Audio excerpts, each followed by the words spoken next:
Question समझ में आ गया आपको? क्या है क्वेश्चन? है find the slope of the line which makes an angle of 45 degree with the line 3x minus Y plus 5 = 0। Okay, तो मैंने आपको बताया था कि अगर कोई लाइन गिवन है आपको और उससे कोई भी एक लाइन है जो कि थीटा एंगल पे इंक्लाइंड है, तो उसका स्लोप हम कैसे निकाल सकते हैं। क्लियर? तो इसका स्लोप निकालने के लिए मैंने आपको एक फॉर्मूला बताया था, अगर आपको याद है तो। अगर आप बच्चों आपको वो याद है तो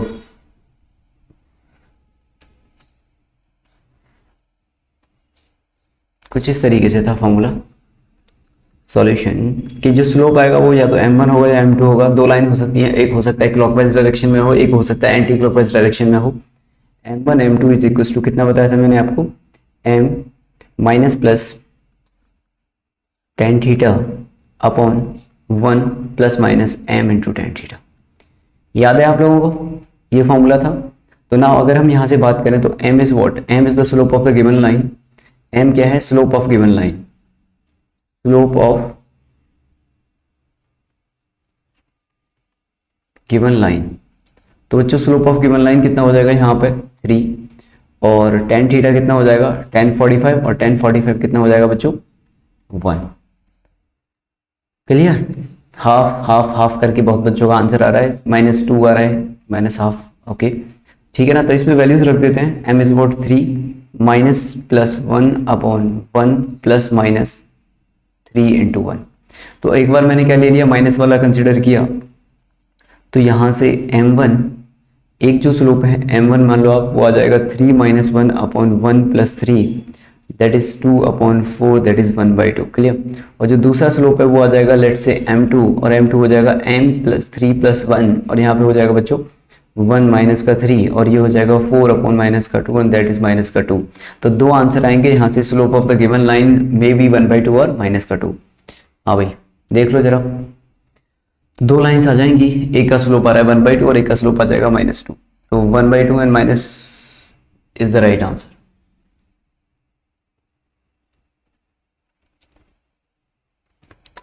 आई बात समझ में कि नहीं आई?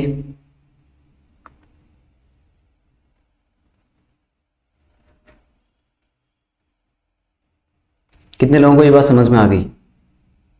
कितने लोगों को बात समझ में आ गई कि इस तरीके से हम इस क्वेश्चन को सॉल्व कर सकते हैं?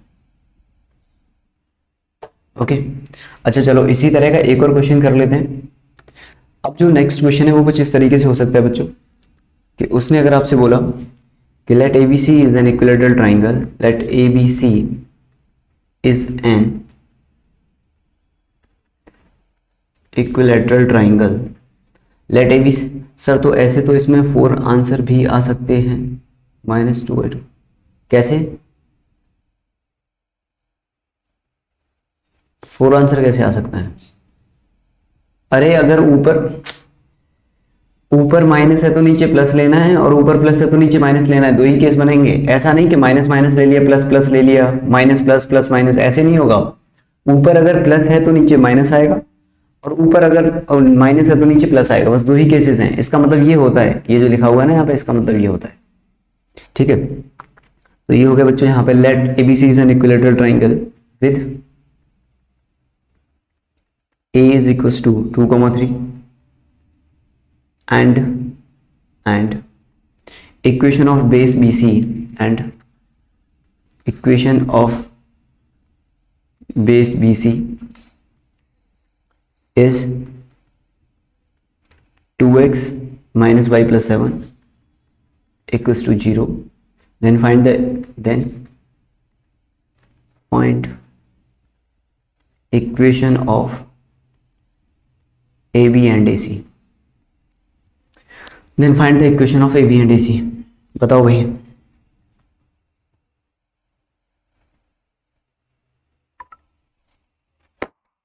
इसका आंसर बताओ क्या आएगा?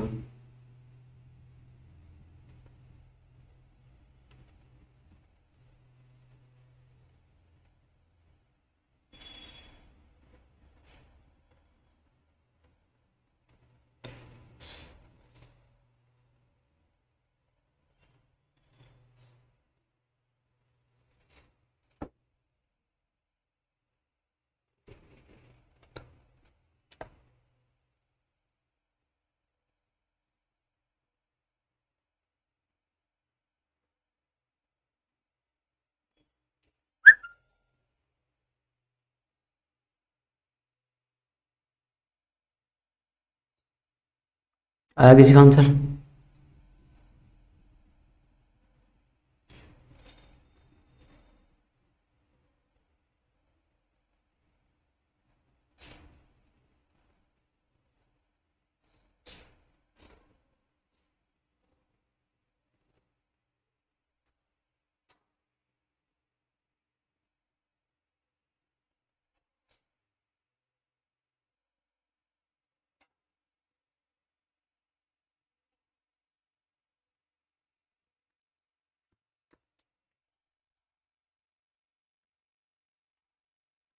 आप लोगों के लिए जो काम मैं कर सकता हूँ वो है यहाँ पे ये डायग्राम बनाना। इक्विलैटरल ट्राइंगल है एक, जिसमें ये आपका ए हो गया 2,3, ये आपका बेस BC हो गया, जिसकी इक्वेशन दे रखी है 2x - y + 7 = 0। इक्विलैटरल ट्राइंगल है तो अपने को ये भी पता है कि ये जो एंगल्स होंगे वो 60 डिग्री के होंगे सभी, तो 60, ये भी 60 एंड ये भी 60। अपने को equation of line A B and AC चाहिए। √3x - y - 2 √3 + 3, √3x - y √3x - y -2 √3 + 3। Answer तो कुछ इसी तरह का आएगा। अब एग्जैक्टली तो मुझे पता नहीं क्या है, वो तो हम जब चेक कर लेंगे फिर क्या आंसर आ रहा है, पर कुछ इसी तरह का आंसर आएगा, है ना। हाँ, रूट वगैरह इन्वॉल्व होंगे। सबसे मेन चीज क्या है, देखो ए बी और AC की इक्वेशन निकालनी है ना अपने को, तो अपने को ए पर पॉइंट गिवन है। किसी भी लाइन की इक्वेशन निकालने के लिए सबसे पहले जो थॉट आता है वो ये आता है कि यार क्या क्या गिवन है। तो हमने बोला कि यार अपने पास ए का पॉइंट गिवन है, जो ए है अपने पास उसका पॉइंट गिवन है। तो हमने बोला अगर ए का पॉइंट गिवन है ना, तो हम लोग ये सोच सकते हैं कि यार अगर आप किसी भी तरह ए बी और AC का स्लोप निकाल लो तो अपनी लाइन की इक्वेशन लिख दोगे आप। अगर आपने किसी भी तरह ए बी और AC का स्लोप निकाल दिया तो लाइन की इक्वेशन तो आराम से लिख सकते हैं। तो बस यही हम लोगों ने किया कि यार ए बी और AC का स्लोप निकाल सकते हो कि आप किसी भी तरह, तो बिल्कुल निकाल सकते हैं। Angle between the theta, if a line is inclined at an angle theta with the given line, तो स्लोप ऑफ क्या गिवन है अपने को, slope of line BC। Slope of line BC कितना गिवन है बच्चों, 2, ये गिवन है ना, ये गिवन है अपने पास।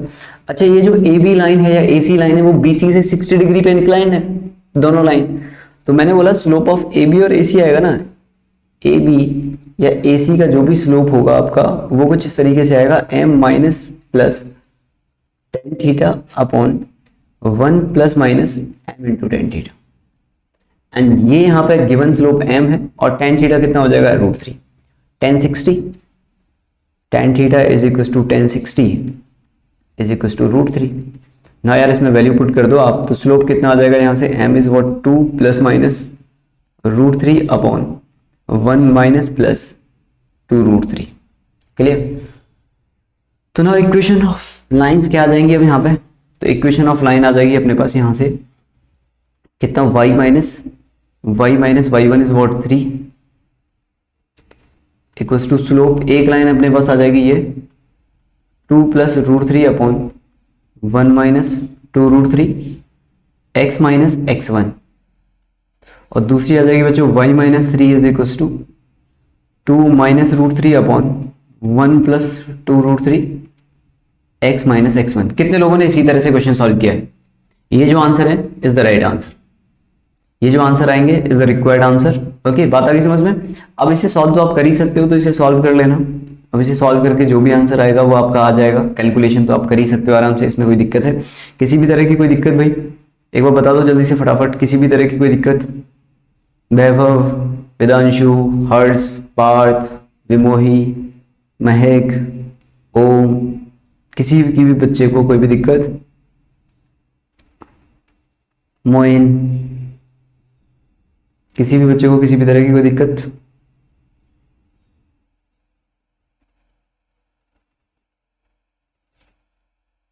बात आ गई समझ में। तो ये हो गया अपना एक तरीका। देखो कर तो आप किसी भी फॉर्म से सकते हो। ट्रिग्नोमेट्री मैंने आपको कोऑर्डिनेट में स्टार्टिंग में ये डिस्क्लेमर दे दिया था पहले ही स्टार्टिंग में कि एक ही क्वेश्चन को कई तरीके से सॉल्व किया जा सकता है। अब देखना आपको है कि आप किससे करना चाहते हो, कौन सा वाला स्ट्राइक करता है आपको उस समय पे। क्लियर। कई बार बहुत आसान तरीका पता लग जाता है, कई बार वहां तक पहुंचने में हमें 2-3 स्टेप और एक्स्ट्रा लेने पड़ते हैं। तो ये सब चीजें आएंगी आपकी क्या धीरे धीरे क्वेश्चन करने की है विषय। सर सॉल्व कर दो ना यार, अब इसमें सॉल्व करने में है ही क्या यार वैभव, सीधे इधर क्रॉस मल्टीप्लाई कर लो, ठीक है, बेवजह का काम बढ़ेगा और तो कुछ है नहीं, है ना। इतनी देर में तो एक क्वेश्चन ही कर लोगे आप, ठीक है। तो एक क्वेश्चन ही लिख लो इतनी देर में। तो next question is find the equation of line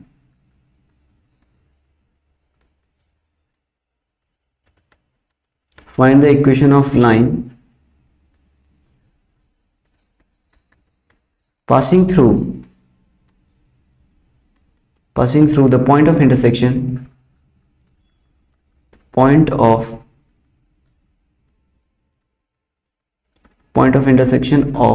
passing through the point of intersection of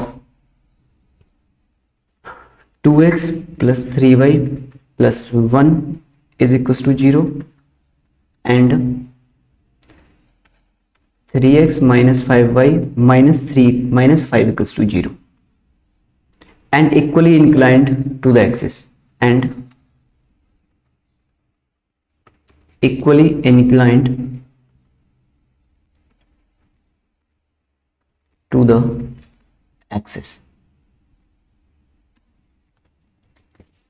Find the equation of line passing through the point of intersection of lines this and this and equally inclined to the axis, और axis से equally inclined होनी चाहिए।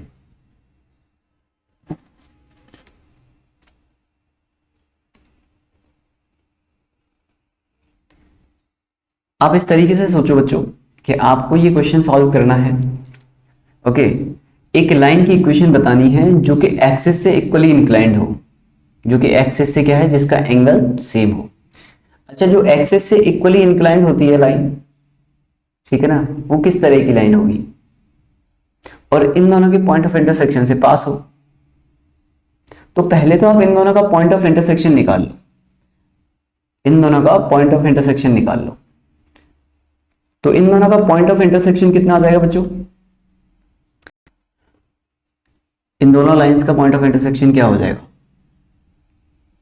ठीक है। तो चलो solve कर लेते हैं इसे। सॉल्व कैसे करेंगे यार इसे, पॉइंट ऑफ इंटरसेक्शन निकालने के लिए क्या करेंगे हम लोग, सॉल्व बोथ इक्वेशंस, दोनों इक्वेशन को सॉल्व करो, जो भी आंसर आएगा एक्स वाई की value that is called the point of intersection. तो मैंने दोनों इक्वेशन को सॉल्व किया बच्चों, ये कितना हो जाएगा मेरे पास, 2x plus 3y plus 1 equals to 0 है। इस इक्वेशन में मैंने क्या किया, 3 से मल्टीप्लाई कर दिया, और ये जो इक्वेशन है मेरे पास दूसरी वाली 3x माइनस 5y माइनस का 5 इक्वल्स टू 0, इसमें मैंने 2 से मल्टीप्लाई कर दिया। ऐसा करने पर जो मुझे इक्वेशंस मिलेंगी वो क्या मिल जाएंगी, ये हो जाएगा मेरे पास 6x प्लस का 9y प्लस का 3 इक्वल्स टू 0 एंड ये हो जाएगी 6x माइनस का 10y माइनस का 10 is equals to 0। Now minus कर दो, माइनस प्लस प्लस ये से कट जाएगा, ये कितना हो जाएगा 19y और ये कितना हो जाएगा प्लस का 13 is equals to 0, then y is equals to minus का 13 अपॉन 19। अब इस y की वैल्यू को उठा के किसी भी एक इक्वेशन में रख दो, तो यहाँ से मैंने जैसे रख दिया तो ये हो जाएगा मेरे पास 2x माइनस का 39 upon 19 plus 1 is equals to 0, देन 2x इज इक्वल्स टू इधर जाएगा ये, तो ये हो जाएगा 39 माइनस का 19 अपॉन 19, क्लियर, प्लस का। तो यहाँ से जो आपका पॉइंट ऑफ इंटरसेक्शन आ जाएगा x की वैल्यू वो आ जाएगी, कितना हो जाएगा ये 20, तो 20 मतलब 10 अपॉन 19, ओके। तो अब ये जो लाइन आपका पॉइंट ऑफ इंटरसेक्शन आ रहा है, पॉइंट ऑफ इंटरसेक्शन जो आ रहा है वो क्या आ रहा है आपका, पॉइंट ऑफ इंटरसेक्शन आ गया आपका कितना 10/19, और बच्चों यहाँ पे कितना हो गया आपका माइनस का 13/19। X positive Y negative, X positive Y negative कौन से में, किस क्वाड्रेंट में होता है, फोर्थ क्वाड्रेंट में, ठीक है ना, फोर्थ क्वाड्रेंट में। तो फोर्थ क्वाड्रेंट में अगर आप इन लाइन को बनाओगे तो नेक्स्ट पेज यूज कर लेते हैं ना, 20/19 क्यों आएगा, 2 से मल्टीपल, 2 से वो भी तो करेंगे ना डिवाइड, 2 से 2x था ना, तो 20/19 तो 10/19 ही तो बचेगा ना। अच्छा, इनका अब डायग्राम बना लेते हैं हम लोग। तो ये जो पॉइंट ऑफ इंटरसेक्शन है वो तो बच्चों आपका आ रहा है फोर्थ क्वाड्रेंट, तो मतलब मैं यहाँ पे अगर इसे ड्रॉ करूँ इस तरीके से, तो ये कुछ इस जगह पे आपका पॉइंट ऑफ इंटरसेक्शन आ जाएगा यहाँ पे इस तरीके से, ठीक है ना। तो अब इक्वली इंक्लाइंड होने के लिए लाइन को ऐसे जाना पड़ेगा, लाइन अब आपकी ये हो जाएगी, ठीक है ना, जो कि इक्वली इंक्लाइंड होगी दोनों एक्सिस के साथ, ये वाली। तो ये आपकी हो जाएगी अब यहाँ पे लाइन, ठीक है भाई, ये आपकी लाइन आ गई और ये आपका पॉइंट आ गया P, जिसके कोऑर्डिनेट आ रहे थे 10/90 एंड माइनस का 13/90। क्लियर? क्या ये इक्वली इंक्लाइंड है लाइन? भाई दोनों एक्सिस से इक्वली इंक्लाइंड है ये तो मतलब ये भी 45 होगा आपका, ये वाला एंगल और ये वाला एंगल भी 45 होगा। एक्चुअली दो लाइन आ सकती है जो कि एक्सिस से इक्वली इंक्लाइंड होती है। एक लाइन तो ये आ गई जो मैंने अभी आपके सामने लिखी है, एक बच्चों ये भी लाइन आ सकती है जो कि इक्वली इंक्लाइंड होती है, इस तरीके से जो जाएगी ये वाली। पर क्योंकि ये जो लाइन है वो इस पॉइंट से पास नहीं कर सकती, ये जो लाइन है ना डॉटेड वाली, ये जो डॉटेड लाइन है वो इस पॉइंट से पास नहीं करेगी। दिक्कत ये है, ये इक्वली इंक्लाइंड तो है पर ये फोर्थ क्वाड्रेंट में होकर नहीं जाती, वो फर्स्ट और थर्ड में होकर जाती है। और ये जो दूसरी वाली लाइन है जो हमने येलो कलर से बनाई है, ये सेकंड और फोर्थ क्वाड्रेंट से जाती है और ये पॉइंट को करेगी पार, मतलब कट करते हुए जाएगी या पॉइंट को सेटिस्फाई करते हुए जाएगी। क्लियर? क्या आप मुझे ये बता सकते हो इस लाइन का जो स्लोप होगा वो कितना होगा? अच्छा ये तो है नहीं तो इसे तो इरेज कर देता हूं मैं इस वाली लाइन को, तो ये इससे तो मतलब है नहीं अपने को, ठीक है ना। तो ये वाली लाइन हो गई, बात आ गई ना समझ में। इसका जो स्लोप आएगा, slope is the tan of this angle, ये एंगल कितना हो जाएगा? That is 135। और मैंने आपको बताया था 135 मतलब होता है माइनस का 135 एंगल हो गया। तो इस लाइन का जो स्लोप आएगा ना दैट इज माइनस का 1, -1, ठीक है, -1। हाँ, अब लाइन की इक्वेशन लिख दो आप, तो y माइनस का y कोऑर्डिनेट माइनस का 13/90, y माइनस y1 हो गया is equal to slope x minus x1 हो गया। And this is the required answer, that is 19y minus का 13 इज इक्वल टू कितना हो जाएगा बच्चों? ये 19 से 19 कर दें, माइनस का 19x minus 10। And the right answer is 19y plus 19x, और यहाँ पे ये आ जाएगा कितना, प्लस का 10 हो जाएगा, तो इज इक्वल टू 23। ये मेरे पास आंसर आ जाएगा। कितने लोगों को बात समझ में आ गई है? सर +13, हाँ प्लस सॉरी +13 होगा, सॉरी भाई एक माइनस एक्स्ट्रा था, +13 होगा। तो ये प्लस तो ये माइनस का हो जाएगा, तो माइनस का 3 कर लो, सही बात है।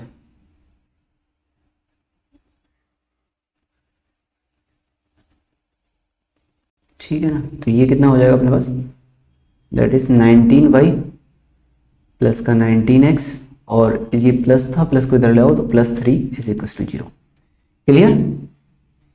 रिपीट कर दो एक बार बेटा। देखो यहां तक तो क्लियर हो गया। पहला पॉइंट क्या था, उसने बोला कि इक्वेशन ऑफ लाइन बताओ। क्वेश्चन क्या था कि इक्वेशन ऑफ लाइन बताओ जो कि पॉइंट ऑफ इंटरसेक्शन से पास करेगी। दो लाइन है यहाँ तो गिवन है, जो दो लाइन इनके पॉइंट ऑफ इंटरसेक्शन से पास करनी चाहिए और इक्वली इंक्लाइंड होनी चाहिए एक्सिस पे। तो सबसे पहला काम हमने किया कि पॉइंट ऑफ इंटरसेक्शन निकाल लिए। सभी लोग ध्यान से सुन लो, पॉइंट ऑफ इंटरसेक्शन कैसे निकालते हैं।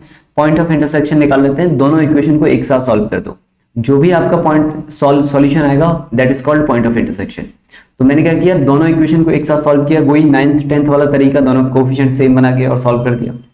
बनाने के बाद मेरे पास ये पॉइंट आ गया P, मैंने मान लिया कि ये P पॉइंट है। अब ये P पॉइंट जो है वो फोर्थ क्वाड्रेंट में लाई कर रहा है, इसका मतलब जो लाइन होगी वो ये वाली लाइन होगी, ये वाली तो हो नहीं सकती जो फर्स्ट और थर्ड में होकर जाती है, वो तो इस पॉइंट को कभी भी कट करेगी नहीं। ओके, तो मतलब ये इस पॉइंट से पास कराना है अगर अपने को, तो इस लाइन को इसी तरह बताना पड़ेगा। ठीक है, ऐसे ही किया था पर आधे में रुक गया। ठीक, तो अच्छा कोई दिक्कत नहीं है ना। तो अब पॉइंट पता है, स्लोप पता है, इस लाइन का स्लोप कितना होता है? -1 होता है। ठीक है ना, तो -1 स्लोप ले लिया, y minus y1 equal to m, x minus x1 लगा दिया, आंसर आ गया। क्वेश्चन मतलब डरा मत करो क्वेश्चन सॉल्व करते टाइम। पता है सबसे बड़ी प्रॉब्लम यही होती है कि स्टूडेंट्स मतलब आधे में जाके रुक जाते हैं, फिर आधे में जाके रुको मत। क्वेश्चन मिला है, सॉल्व करते हुए जाओ, एंड तक होगा सो देखा जाएगा लास्ट में। आप तो क्वेश्चन मिले, सॉल्व करते हुए जाओ। ओके,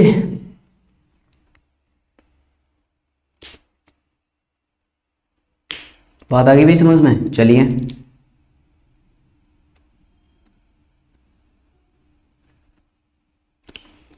अगर आप बोलो तो अब अगले क्वेश्चन पे चलना है। अच्छा, इसी क्वेश्चन को हम और भी किसी तरीके से भी कर सकते हैं। लेकिन वो अभी मैंने आपको पढ़ाया नहीं है, that is called family of lines. तो जब मैं आपको वो पढ़ा दूंगा तो आप वो भी कर लोगे, फैमिली ऑफ लाइन्स वाला, ठीक है ना। लेकिन अभी पढ़ाया नहीं है तो इसलिए नहीं बताया, जब पढ़ाएंगे तब वो बता देंगे। ओके हाँ भाई, इसमें किसी भी तरह की किसी भी बच्चे को कोई दिक्कत है?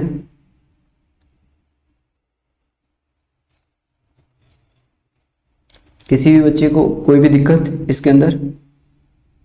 इस तरह के क्वेश्चन कर लोगे आप? ओके जो डीपीपी दी है उसे सॉल्व कर लो यार। अगर एक बार आप उसे सॉल्व कर लोगे तो अपना एक रनिंग हैंड बन जाएगा इस चैप्टर के अंदर अच्छी तरीके से। तो उसमें जितने भी क्वेश्चन हैं, कितने क्वेश्चन हैं उसके अंदर डीपीपी के अंदर? आई थिंक 30 होंगे, हाँ 30। तो वो 30 कर लो यार, बहुत आसान से क्वेश्चन है, बस इसलिए दिया आपको कि एक बार रनिंग हैंड बन जाए। और ऐसे मत क्या करो कि 5 आज कर लिए फिर 5 कल करेंगे। एक टाइम फिक्स करके ना 1 घंटे का पूरे सॉल्व ही कर डालो। ओके क्योंकि आजकल तो सब फोन में चलता है, ऑफ अभी आपको वैसे नहीं दे सकते ऑफलाइन, तो फोन में भी है। तो फोन की स्क्रीन को क्या करो, बार बार बंद ना हो जाए, वो ऐसे कर लो 30-40 मिनट के लिए होती है ना, एक बार बार बार ऊपर करते जाओ, क्वेश्चन सॉल्व कर दो, ठीक है ना। हाँ तो आज कर लेना पूरी, है ना, बचनी नहीं चाहिए। चलो अब बात करते हैं यहाँ पे हम लोग नेक्स्ट टॉपिक की तरफ, और वो है लेंथ ऑफ परपेंडिकुलर। ठीक है, तो नेक्स्ट टॉपिक लिख लो आप, length of perpendicular. Length of perpendicular,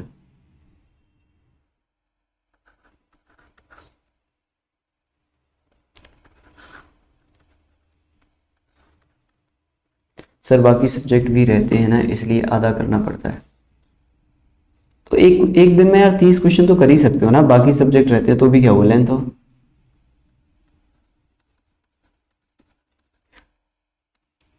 और इसमें थोड़ा ज़्यादा कर लो स्ट्रेट लाइन वगैरह में, मैं इसलिए बोल रहा हूँ क्योंकि ये बाकी लिंक है यार बाकी सबसे, तो इसलिए भी बोल रहा हूँ मैं, इसलिए थोड़ा जोर लगा रहा हूँ, ठीक है, इस पे, ताकि इसमें आप एक बार आपका फ्लुएंसी बन जाएगी ना, एक बार इंटरेस्ट आ जाएगा तो फिर सर्कल पैराबोला वो सब भी बड़े आसानी से हो जाएंगे, ठीक है ना।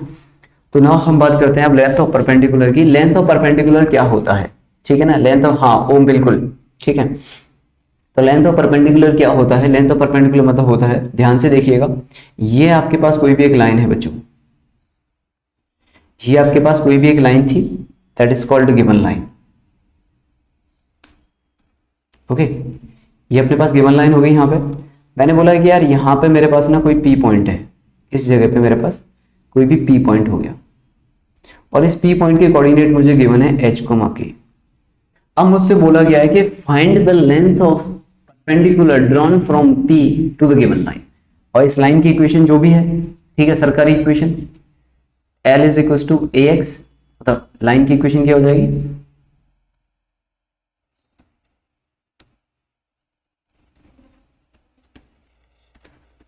AX plus BY plus C equal to 0, clear. तो क्वेश्चन क्या है कि length, find length of perpendicular, find length of perpendicular from point P to the given line. Okay to the given line, तो ये अपने पास आपको फाइंड करना है, क्या फाइंड करना है, ये लेंथ फाइंड करनी है, यहां से लेके यहां तक का परपेंडिकुलर लेंथ, ये फाइंड करना है। ओके तो ये हो गया अपने पास परपेंडिकुलर यहां से, और इस लेंथ को मैं मान लेता हूं बच्चों क्या, d, d आ गया, ये d, यहां से यहां तक का डिस्टेंस कितना हो गया, d। सर आपने पिछले वाले क्वेश्चंस में स्लोप -1 कैसे निकाला, बेटा अगर इसका टोटल लाइन का एंगल कितना था, इस लाइन का एंगल 135 है ना, तो tan 135 कितना होता है, -1, 135 है ना। और वैसे भी नोट करके भी तो लिखाया था मैंने एक दिन ये, कि line is equally inclined on the axis, तो स्लोप इज 1 and -1। ओके तो ये अपने को फाइंड करना है बच्चों d। अब इस d को कैसे फाइंड करेंगे, ये है, तो d जो है वो जनरली किस तरीके से आता है, अच्छा इस पॉइंट को ना x1, y1 लिख लेते हैं ताकि आपको वैसी कोई दिक्कत नहीं, याद करने में इजी पड़े, ठीक है। तो मैंने पॉइंट को ना x1, y1 मान लिया बच्चों, याद करने में दिक्कत ना हो, इजी रहे इसलिए, ठीक है। ओके तो ये फिर हो गया अपने पास क्या, x1, y1, तो इसका जो d आएगा ना बच्चों वो कितना आएगा, वो आएगा ax1 plus b y one plus C upon a square plus B square का रूट और मॉड, क्योंकि डिस्टेंस कभी भी नेगेटिव नहीं होता है, तो ये यहां से आपका डी निकल आएगा। ये आपका डी आ जाएगा, ठीक है ना। बात आ गई समझ में। ये आपका आ जाएगा परपेंडिकुलर डिस्टेंस। तो बात समझ में आई किस परपेंडिकुलर डिस्टेंस क्या होता है। जो भी आपके पॉइंट है, जो भी आपके पास पॉइंट दिया है ना, उस पॉइंट को सीधे लाइन में रख दो आप, और नीचे coefficient of X square plus Y square का रूट ले लो। एक सेकेंड अभी बताता हूं। इतनी बात समझ में आई। अपने को क्या करना है, अपने को ये करना है कि जो भी आपके पास पॉइंट गिवन है उस पॉइंट को लाइन की इक्वेशन में रख दो। जैसे कि x1 y1 था, तो x की जगह पे x1 रख दिया, y की जगह पे y1 रख दिया, plus C upon root of A square plus B square. तो ये आपके पास आ जाएगा परपेंडिकुलर डिस्टेंस। क्लियर भाई, किसी भी तरह की कोई दिक्कत इसके अंदर अभी तक? ओके,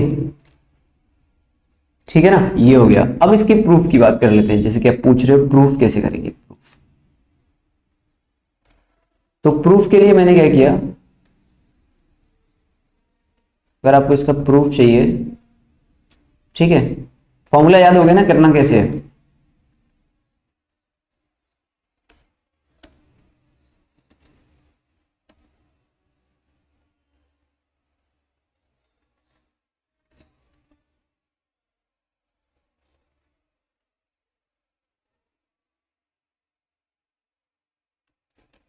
ओके, तो प्रूफ के लिए क्या किया यार हम लोगों ने ना, इस लाइन को ना थोड़ा सा एक्सटेंड कर दिया मैंने।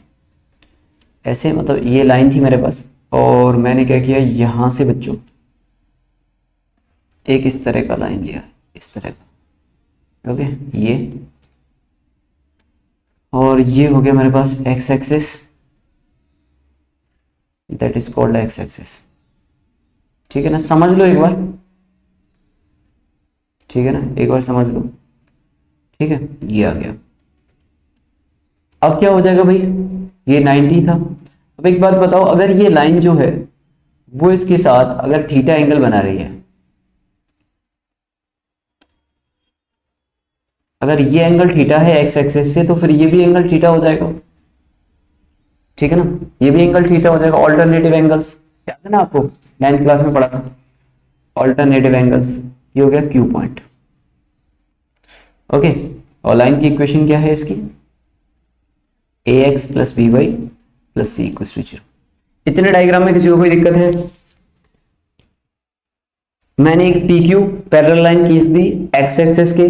अगर ये लाइन का थीटा एंगल है तो ये वाला भी एंगल थीटा हो जाएगा, क्यू वाला यहाँ पे। क्यों? क्योंकि ये ऑल्टरनेटिव एंगल्स है। इतने में किसी भी तरह की कोई दिक्कत है तो बताओ।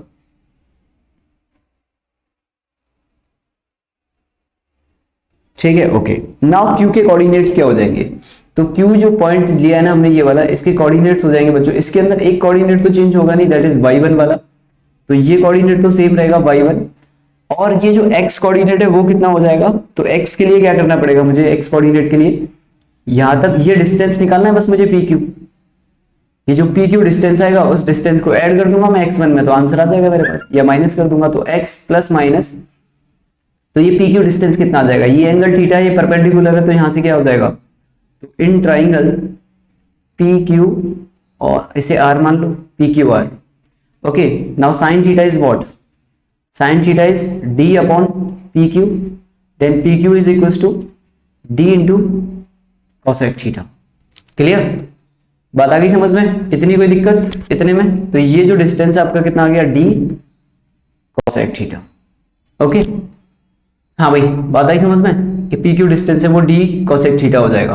Clear, P Q R triangle ले लो, उसमें थीटा ये परपेंडिकुलर हो गया, वो हाइपोटेनियस हो गया, परपेंडिकुलर अपॉन हाइपोटेनियस कर दिया, तो पी क्यू कितना आ गया, डी इंटू कोसेक थीटा आ गया। ओके, नाउ तो इसके कोऑर्डिनेट क्या हो जाएंगे, D cosec theta. Plus minus क्यों लिया है मैंने, प्लस माइनस इसलिए लिया है क्योंकि हो सकता है ये क्यू पॉइंट इससे पहले आ जाए यहीं पे। ये भी तो पॉसिबिलिटी है ना कि क्यू पॉइंट अभी आपने यहां लिया है, अगर कोई बच्चा इस क्यू पॉइंट को यहां पे ले ले तो इस जगह पे इस P से पहले, तो माइनस आ जाएगा D x1 minus D cosec theta. इतने में कोई दिक्कत है तो बताओ, इतने में किसी भी तरह की कोई दिक्कत किसी को भी?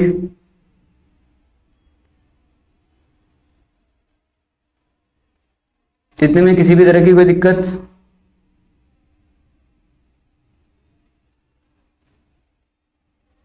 सर डी कोसेक थीटा नहीं समझा, कैसे आया? बेटा ट्राइंगल पी क्यू आर लो, ये ट्राइंगल हो गया अपने पास पी क्यू आर, ठीक है ना। आर पे 90 डिग्री है, ये पी है, ये क्यू है, यहाँ पे एंगल थीटा है। तो अब बताओ मुझे कितना आएगा यहाँ पे, अगर ये मेरे पास डी है तो पी क्यू कितना आएगा मेरे पास? यही आएगा D cosec theta, sine theta equals to P R upon P Q, then cosec P Q is equals to D cosec theta. Clear? Okay, अब क्या करेंगे हम लोग, ये आ गया क्यू के कोऑर्डिनेट निकल आए। अब क्यू के coordinate, the point Q will also satisfy the equation of line, ठीक है ना। एंड एक चीज और है यहाँ पे कि अगर इसका स्लोप कितना है, स्लोप इस लाइन का स्लोप है बच्चों माइनस का a upon B and that is equal to tan theta, है कि नहीं भाई? स्लोप कितना होता है, x का कोफिशिएंट अपॉन y का कोफिशिएंट विद माइनस साइन, तो माइनस का a अपॉन बी, और स्लोप को क्या बोलते हैं हम, tan थीटा बोलते हैं। तो tan थीटा कितना है, माइनस का a अपॉन बी है। क्लियर? बात आ रही है समझ में, नहीं आ रही है? इतनी बात समझ में आ रही है ना? स्लोप इज माइनस x का कोफिशिएंट अपॉन y का कोफिशिएंट, और वही होता है tan थीटा। tan थीटा को ही स्लोप बोला जाता है। क्लियर? चलिए अब मैं चलता हूं आगे। तो मैंने बोला यार कि point Q will also satisfy the given line ax plus by plus c equals to 0. Clear? And tan theta equals to what, minus का a अपॉन बी। तो tan थीटा माइनस का a अपॉन बी है, तो ये अपने पास theta हो गया, ये अपने पास a हो गया, ये अपने पास b हो गया, तो ये कितना आ जाएगा, a square plus B square. Clear है भाई? ये आ जाएगा। तो यहां से साइन थीटा कितना आ जाएगा, sine theta is a upon a square plus B square का रूट। तो कोसेक थीटा कितना आ जाएगा यहां से, a square plus B square का root upon a। And point Q के जो कोऑर्डिनेट थे वो क्या थे, x1 plus minus D cosec theta into y1। इस लाइन को सेटिस्फाई करेंगे तो इस लाइन में इन पॉइंट्स को रख दो, तो a into x1 plus minus D cosec theta plus b into y1 plus c equals to 0। Now multiply करो, यह आ जाएगा ax1 plus minus ad cosec theta plus by1 plus c equals to 0। Then ये आ जाएगा अपने पास ax1 plus by1 plus c equals to ad cosec theta, plus minus है यहाँ पे। ओके, नाउ यहां से कितना आ जाएगा, ये आ जाएगा अपने पास कोसेक थीटा की जगह क्या रख सकता हूं मैं, ये यहां से उठा के रख दो कोसेक थीटा की जगह ये वाली वैल्यूज, ठीक है ना। ये आपको दिख रही है ना, where is my laser pen, ये रहा, ये जो है ये दिखाई दे रहा है आपको ब्लिंक करते हुए, ये कोसेक थीटा की वैल्यू उठा के यहां पे रख दो, ठीक है।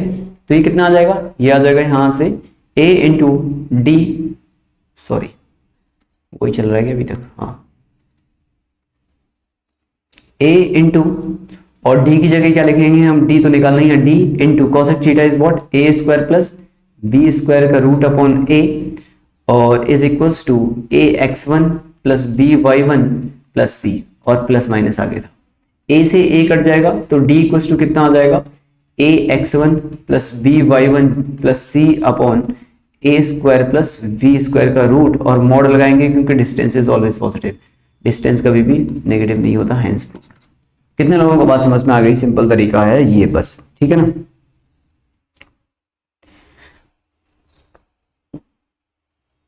आपको याद रखना है रिजल्ट, प्रूफ मैंने आपको समझा दिया है क्योंकि प्रूफ आपको समझ में आ जाना चाहिए कि किस तरीके से सॉल्व किया है। देखो यार बोर्ड 11th क्लास में बोर्ड होता नहीं है, तो बोर्ड में ये सिलेबस, ये चैप्टर है नहीं, ठीक है ना। बोर्ड होता है आपका 12th क्लास में, और ये है 11th क्लास का चैप्टर, ठीक है। अच्छा, इसमें से कितने लोग सीबीएसई के हैं और अदर स्टेट बोर्ड के हैं? यहां पर कितने लोग हैं जो सीबीएसई के हैं?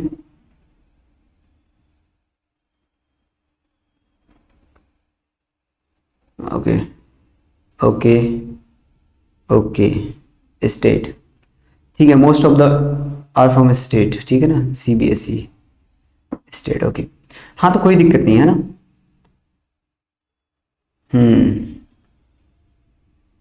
या majority is state board, okay, no problem, ठीक है ना, ये है नहीं तो कोई दिक्कत ही नहीं अपने को, है ना।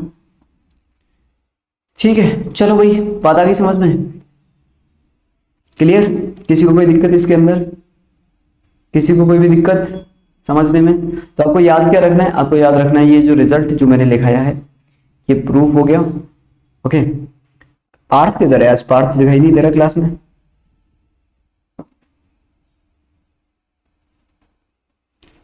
यार क्लास का जो लिंक है ना उसे प्रोसेस होने में करीबन करीबन 1 घंटा लगता है, समझ रहे हो। जाती है वो, फिर प्रोसेस होती है, प्रोसेस होने में करीबन करीबन वो 45 to 1 आवर ले लेती है, इसलिए वो लेट हो जाता है। नहीं पार्थ है ना?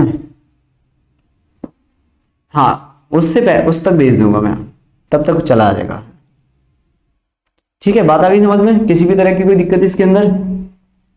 चलिए तो फटाफट से एक क्वेश्चन लिख के एक आंसर बता दो आप मुझे इस क्वेश्चन का आंसर बता दो यहां से कि find the perpendicular distance from 1,2 to the line, find the perpendicular distance from this point to the line x plus 3y plus 1 is equals to 0।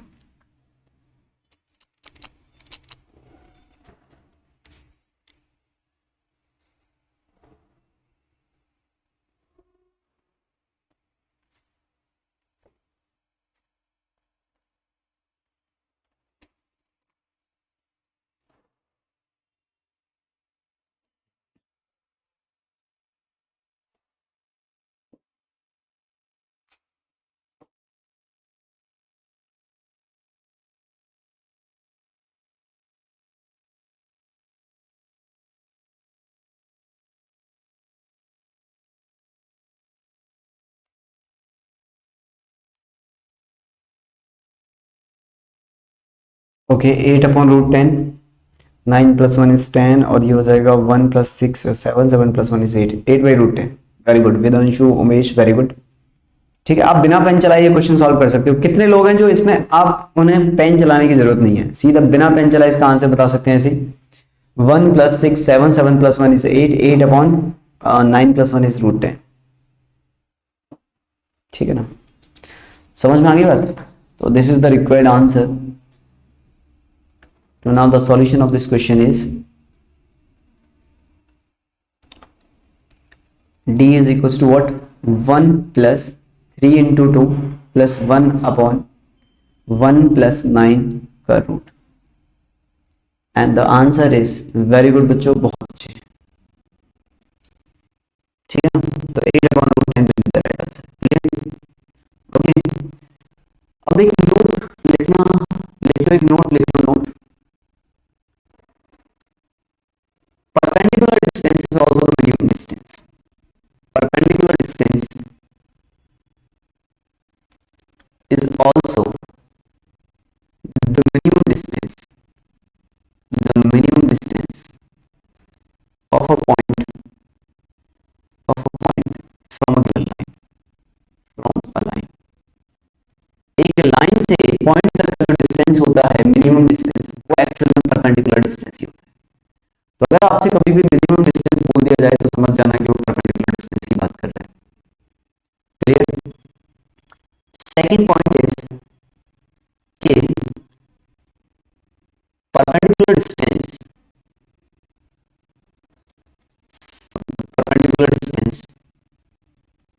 find the perpendicular distance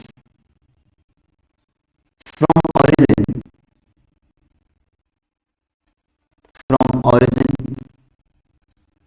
origin का वो काफी बड़ा बन गया, भावनाओं में है तो from origin to the line ax + by + c = 0। कितना आ जाएगा भाई? एक बार बता दो सब लोग कि परपेंडिकुलर डिस्टेंस ऑरिजिन से कितना आएगा इस लाइन तक का। ओरिजिन से इस लाइन का परपेंडिकुलर डिस्टेंस कितना आएगा? 0। बारे मेरे बच्चों, क्या कहने तुम लोग। सी upon a square plus B square का रूट। अरे पॉइंट 0,0 है ना, सॉरी, अगर पॉइंट 0,0 तो रख दो।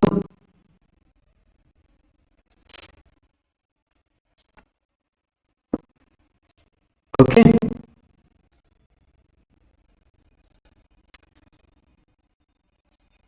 एंड एक second, minimum distance, minimum distance between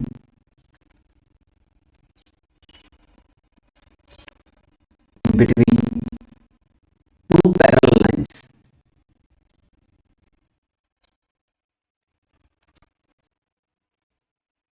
ax plus by plus c1 equals to 0 and ax plus by plus c2 equals to 0 कितना हो जाएगा?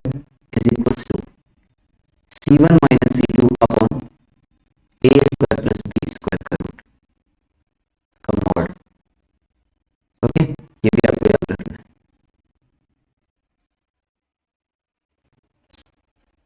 The minimum distance between two parallel lines is this.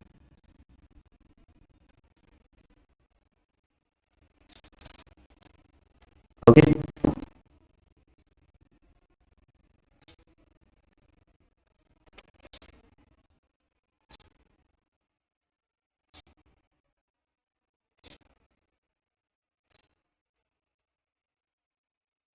Okay भाई,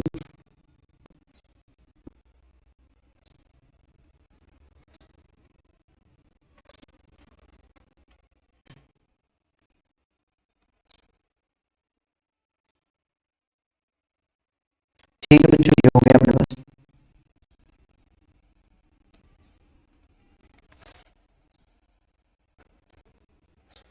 ओम, बिल्कुल सही बात है।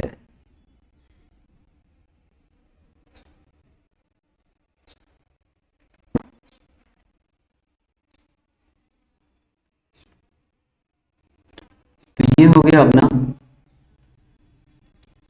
जिसमें हम लोगों ने परपेंडिकुलर डिस्टेंस के बारे में जिक्र किया और वो सारी बातें जो कि इसके कुछ नोट्स हो गए, कुछ पॉइंट हो गए, ओरिजिन से डिस्टेंस हो गया। ठीक है ना Umesh? Very good Umesh, and thank you very much.